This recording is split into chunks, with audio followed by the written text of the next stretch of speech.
Om jag bara får välja ett endaste tips för hur ni ska förbättra er som paddelspelare och bli en bättre spelare, så är det att analysera er själva, kartlägga själva vad ni gör på banan och inte gör för att förstå hur ni kan spela bättre paddel framöver. Den svarta boken har blivit röd, till och med pennan. Nej, jag är bortskämd. Nu är det upp till mig att leverera. Häftigt djup. Banor så långt ögat kan nå. Skulle tro att hallen är invigd när vi lägger ut det här klippet på YouTube faktiskt. Det jag kommer att dela med mig av här, det är en rad olika tips som man kan kika på, och det är så som jag kartlägger en match, så som jag kartlägger en spelare, analyserar en spelare oavsett nivå, om det är amatörer som jag hjälper via PaddelGo Coach Review eller om det är mina spelare som är tävlingsspelare. Och det är enormt effektivt och givande att gå tillbaka och se sig själv spela. Vare sig det är tekniskt eller vad man gör på banan, var man står på banan. Jag lovar ni kommer lära er massor. Okej, vi har kommit så långt att vi har spelat matchen. Vi har en bild av hur det ser ut. Vi har vår stream. Vi sätter oss ner. Då är mitt första tips att välja ut en eller max 2 grejer att fokusera på. För att om vi ska registrera allt, titta på alla spelarna på banan och kanske 5-6 olika grejer man gör och inte gör, så blir vi lost. Vi tappar tråden. Så här kommer mina kanske främsta tips. De kan tyckas enkla, men de ger väldigt mycket information som vi kan använda. Det första jag tänker på, och det är kanske framförallt för spelet i ligaspelet där ute, de glada motionären, det är hur många gånger går bollen över nät per poäng. Jag är ganska säker på att vi kommer komma fram till att det är betydligt färre gånger än vad vi tror, vilket då innebär att vi landar på hur god är vår kontinuitet egentligen. Med den faktan så kan vi konstatera då, vann vi den matchen med 6-0, 6-1 och bollen bara gått 3 gånger över nät, men då har vi ju kontroll, för att det är uppenbarligen inte vi som har missat.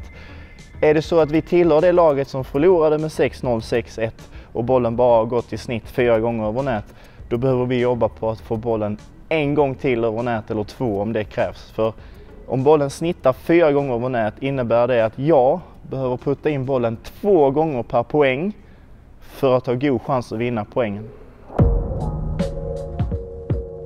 Vilket då kommer till nästa tips att registrera. Det är det så kallade unforced errors, eller misstag, oprovocerade misstag. Registrera vem på banan som gör de här unforced errors, eller misstagen, för att se.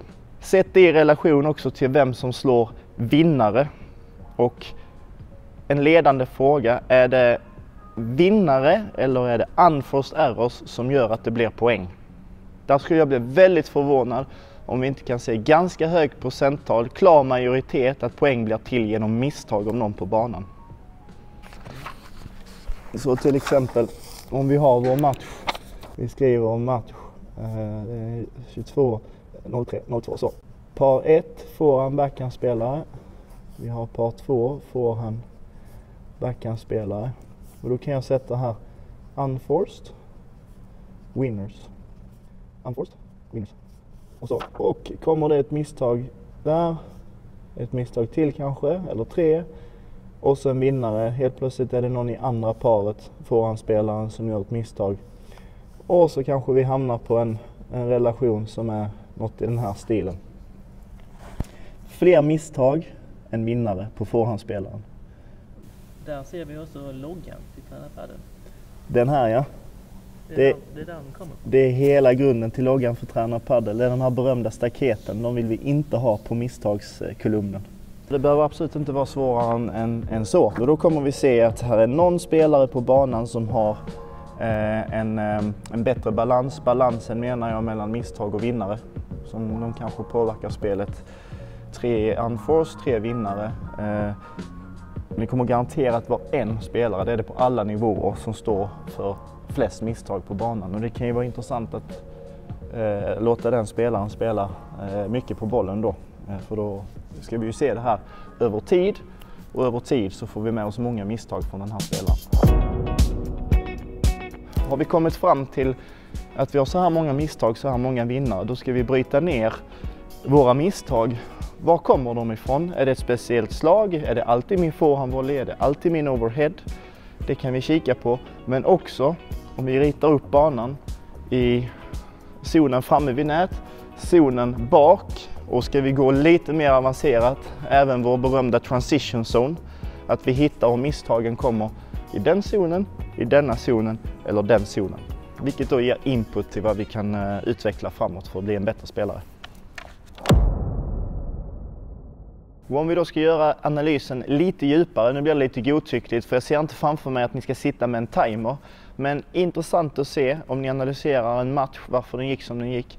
Vilket par spenderade mest tid framme vid nät? För det kommer över tid, i de allra flesta fall också vara det paret som vinner matchen. Det är det ena. Det andra det är att vi förstår hur vi eventuellt tappar nätet när vi har det. Det finns många olika sätt. Är det så att motståndarna passerar oss med låga slag? Är det så att motståndarna kommer åt zonen mellan, i detta fallet mig och nätet, med att ta ner tempo på bollen och sen kan ta sig in?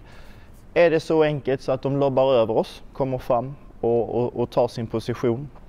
Är det att jag har spelat min bandeja, men efter jag har spelat min bandeja så blir jag för kort så att motståndaren kan spela grundslag framför kroppen, eller kan utnyttja att jag har haft för stor retur utifrån bakvägg och att jag inte lyckas behålla nät efter det.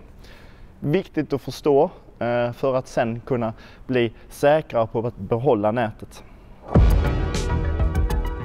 Och av alla de här tipsen som jag har gett så är det kanske den här som gör störst skillnad.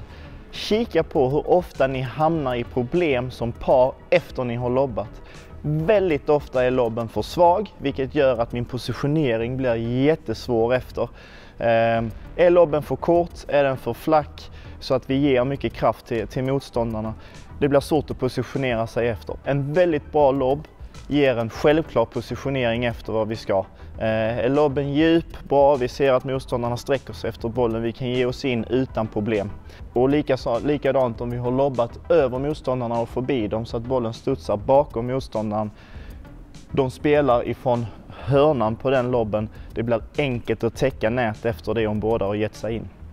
Så kartlägg hur många gånger ni hamnar i rejält trubbel och eventuellt förlorar poängen efter ni har slått er lobb. Och vad kan vi göra med den informationen? Ja, antingen väljer vi att lobba vid fel läge, eller så är kvaliteten på vår lobb rent tekniskt fel. Eller när vi då väljer att lobba, att vi väljer fel typ av lobb eller riktning. Så det är liksom 3 grejer som kan svika där. Svårt att säga vad som är vad, och där får ni eventuellt ta hjälp av en tränare. Det där är ett tips som kommer att göra under, för vi har en tendens att slå upp bollen i panik och inte när vi har tid. Tid är kvalitet, och kvalitet behöver vi i lobben för att inte hamna i större problem. Där är hela lösningen på alla världens problem på padelbanan. Nej.